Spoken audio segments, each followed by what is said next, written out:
Hi, and welcome to another episode of The Mature Student.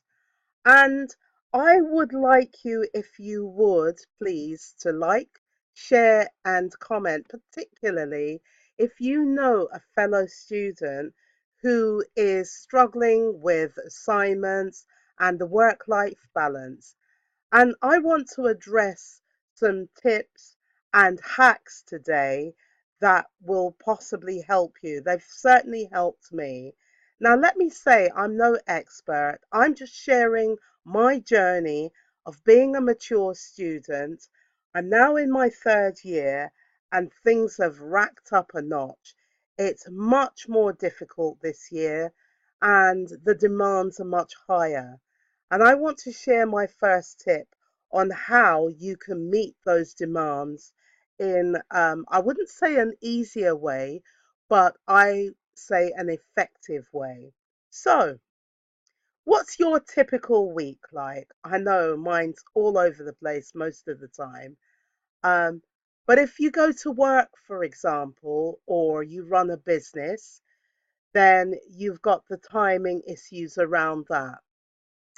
You might have children, and so you would have to do a school run and maybe pick them up.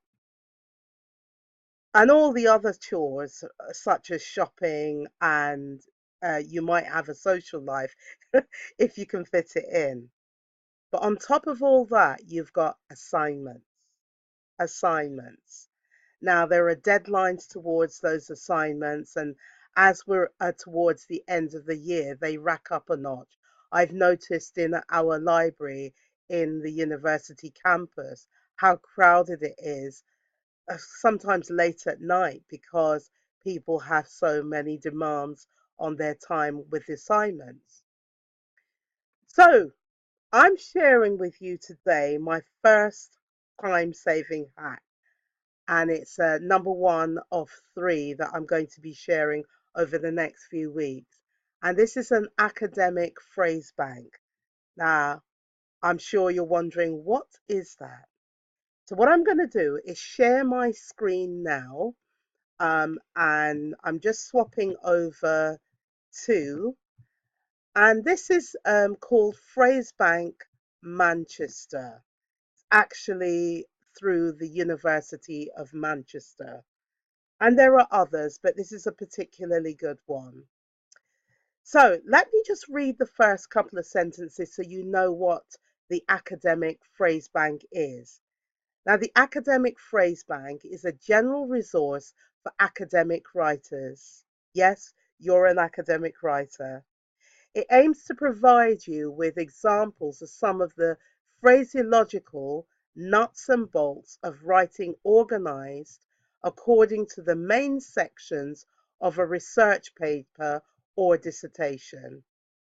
So, if you, for instance, are in the undergraduate year, you would either be doing some sort of research through a longer essay, maybe 3, 4,000 words, or you could be doing a dissertation, and they're both research documents, if you like. Other phrases are listed under more general communicative functions or academic writing. Now, it goes on, blah, blah, blah. But at the bottom, you see the name John Morley, and I'll tell you why that's significant in a minute. So at the side, you've got various things. And I think the first thing we've all learnt from our instructors, our lecturers, is to be cautious. Everything has to be, it's not a case of they said, I think. It's a case of being very cautious about how we approach a sentence or a subject because there could be different points of view. So, for instance, the first thing is to create a distance from yourself, from whatever proposition you're offering. So, it is thought that, it is believed that, according to Smith. So, it's Smith that said it, you're not saying it, it's Smith that said it. Many scholars have the view that. So you're making a wide statement about many scholars and so on and so forth. And I'll do another one, but you can explore this. You can see that it's phrasebankmanchester.ac.uk. And here you've got, again, being cautious when explaining results. The inconsistency may be due to, here you've got a possible explanation for these results, maybe a lack of adequate whatever there is a lack of. So you can see that academic language is very specific, as I'm sure you already know. But this is a really good way of you finding phrases for your particular piece of work that fit with that academic mold. Now, I mentioned earlier the author of this piece, um, and his name is John Morley, has actually written a book which you can buy if you want to. And the resource I showed you just now is actually free through Manchester University. But if your learning style is you would like a book, then you can buy a book and you can actually see a sample of that book, and it's a Kindle version and you can access it. Now, the only caveat I would say with both these resources is that you need to be online to access them.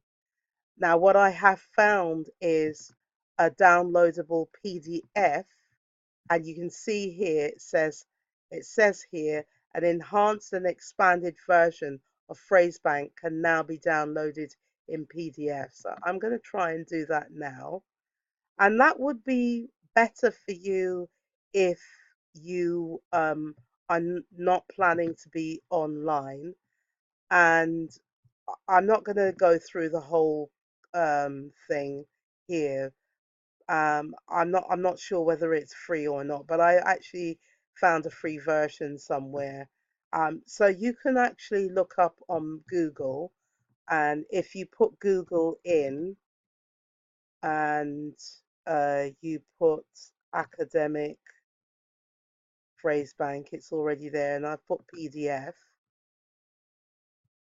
And actually, there's one from another university. Now you're going to have to check the provenance and make sure that it's up to a good standard.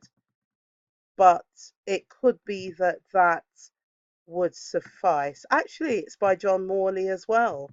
So it seems he's writing everything. Um, so you can see there, this is the downloadable PDF version from the University of Manchester in 2014, and perfect for somebody that doesn't want to or can't get online. So I would try that as a resource. So that's my first tip, my first hack, academic phrase bank.